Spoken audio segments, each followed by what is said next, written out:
नमस्कार। नमस्कार। आज हम वजीर एक्स की जो पुनर्गठन योजना है और सिंगापुर कोर्ट से जुड़े जो लेटेस्ट अपडेट्स हैं उन पर बात कर रहे हैं। हमारे पास कुछ ताज़ा खबरें हैं, तो देखते हैं कि क्या चल रहा है। हमारा मकसद है ये समझना कि इन डेवलपमेंट्स का क्या मतलब है, खासकर उन यूजर्स के लिए जो सीधे इससे जुड़े हुए हैं। मामला थोड़ा पेचीदा लग रहा है ना? चलिए इसे थोड़ा खोलते हैं। तो सबसे पहले सिंगापुर कोर्ट का क्या फैसला आया है? अभी सुनने में आ रहा है सुनवाई स्थगित हुई है। हाँ बिल्कुल। सिंगापुर उच्च न्यायालय ने देखिए योजना को एकदम से मंजूरी नहीं दी है। उन्होंने असल में कुछ और दस्तावेज मांगे हैं और अगली सुनवाई तक मामला रोक दिया है। अच्छा, रोक दिया है। हाँ। तो इसका सीधा असर तो यही है कि उपयोगकर्ताओं को जो फंड वापसी है उसमें और इंतजार करना पड़ेगा। कोर्ट पूरी तरह से संतुष्ट होना चाहता है कि योजना ठीक है हर पहलू पर। तो ये जो अतिरिक्त दस्तावेज मांगे हैं वो एक तरह से उनकी सावधानी दिखाता है। सही कहा।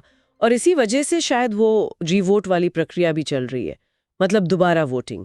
ये दोबारा क्यों जरूरी हो गई, पहले नहीं हुई थी? हाँ, ये रिवोट अब अनिवार्य है। बिल्कुल ऐसा इसलिए है क्योंकि जो पिछली योजना थी ना, जिसे 4 जून को कोर्ट ने रद्द कर दिया था, हाँ, वो कुछ नियामक कारणों से, मतलब रेगुलेटरी वजहों से मान्य नहीं रही। अच्छा। इसलिए अब सभी योग्य लेनदारों को 30 जुलाई से 6 अगस्त शाम 7:30 बजे भारतीय समय के हिसाब से 6 अगस्त शाम 7:30 बजे तक। हाँ, तब तक क्रोल इंफॉर्मेशन सर्विसेज यानी KIS प्लेटफॉर्म पर जाकर जो नई संशोधित योजना है उसके पक्ष में यानी फॉर या विपक्ष में यानी अगेंस्ट दोबारा वोट करना होगा। दोबारा मतलब पिछले वोट अब बेकार हो गए? बिल्कुल।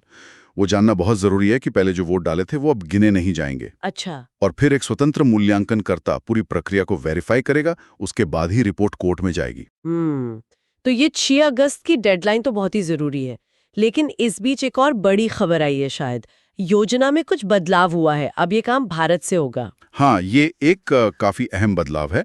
देखिए, पहले योजना को लागू करना और फंड बांटने का काम सिंगापुर की ज़ेल्टाई को करना था। ज़ेल्टाई, हाँ। लेकिन अब ये जिम्मेदारी भारत में जो कंपनी है ज़ेनमाई लैब्स प्राइवेट लिमिटेड, उसको दी गई है। ज़ेनमाई लैब्स, ओके। हाँ, पर एक बात ध्यान रखने वाली है कि बाकी जो मुख्य शर्तें हैं योजना की, वो वैसी हैं। जैसे वो रिकवरी का अनुपात कितना होगा, या मार्केट में तेजी आने पर जो फायदा मिल सकता है, और वो भविष्य के रिकवरी टोकन, अच्छा, वो सब सेम है। हाँ, वो सब पहले जैसा ही प्रस्तावित है।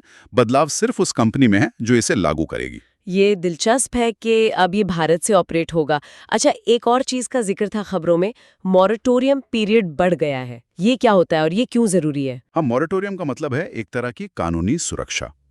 मतलब इस अवधि में लेनदार कंपनी के खिलाफ कोई नई कानूनी कार्रवाई शुरू नहीं कर सकते। ओके।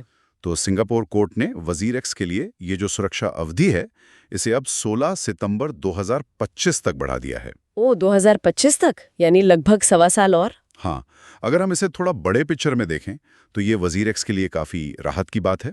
उन्हें अपनी ये जो पुनर्गठन योजना है इसे लागू करने के लिए बिना किसी नए मुकदमे के टेंशन के काम करने का और समय मिल गया है। समझ गए। तो अब फौरी तौर पर यूजर्स के लिए सबसे जरूरी कदम क्या है? मतलब अभी क्या करना चाहिए? सबसे जरूरी काम है, जैसा हमने कहा, 6 अगस्त शाम 7:30 बजे IST से पहले रिवोट प्रक्रिया में हिस्सा लेना। ठीक है।